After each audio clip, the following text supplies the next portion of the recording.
Well, this probably won't surprise you. Cash isn't king anymore, but surcharges are reigning supreme. Now the fight back by customers and small businesses. When you use your credit card, are you aware that you're often charged an extra percentage per transaction? Yeah, but I think the habit now is that it's the most convenient way. I think it's just the thing we've accepted. I still prefer to pay cash. There's no fees once you pay cash. When you check your statement, 50 cents here and there adds up if you get a coffee every day. They're the little fees charged with a tap that leave you wondering, where did the money go? Whether you're after a Luxa or a latte, you will have noticed that most small businesses these days charge a percentage on card transactions. These percentages are passed on from the banks, and so the small business has to choose whether to absorb it or give it to you, the customer. We're asking today, could the banks get rid of them altogether and make it easier for all of us? To offer customers card payment options, small businesses need an EFTPOS terminal, often provided by their bank for a monthly service fee and a fee charged per transaction. The ACCC monitors what banks should be taking per transaction, and as a guide, the Reserve Bank says between 0.5 and 1% is reasonable per tap for debit cards and between 1% and 1.5% for credit cards. To put that into practice, at 1%, the fee adds an extra 5 cents on a $5 coffee that goes straight to the bank. At Coffee Joint on Napier in the Melbourne suburb of Essendon, Taylor and Francis serve up first-class cappuccinos while putting customers number one when it comes to fees. At the moment, we're just fronting all the costs because obviously we don't want to put that on our customers because then it's another thing for them and it's expensive to live these days. Yeah, we love all of our customers. They're like family, Yeah. Outside, we meet some of the family, like Bill, an accountant with 50 years' experience. Do you think there's an argument that the banks could perhaps absorb those fees?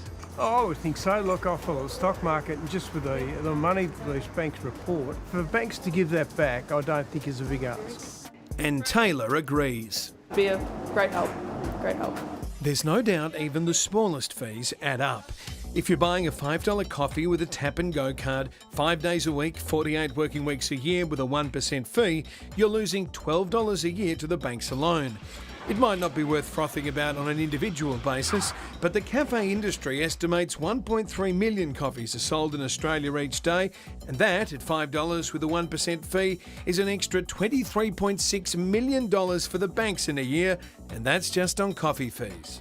For me, it was a big eye-opener. During holidays, every time the kids would go get a drink or some ice cream, it's tap and go, and I just noticed that these fees were adding up.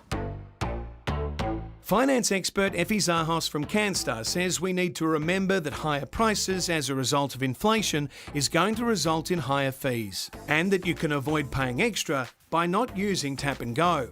Tap and go is more expensive, so probably insert it rather than tap and go. It depends on the circumstance, but there are ways that you can minimise these fees. Businesses are also looking at ways they can save on fees with new technology and new payment companies. Jamie from Sunny's Deli uses Square, an American-founded payment company that provides its own terminals. The old model was you either go a bank, a merchant, and exorbitant sign-on fees, and even the terminals were really expensive, and we shifted away from that purely because it was easier.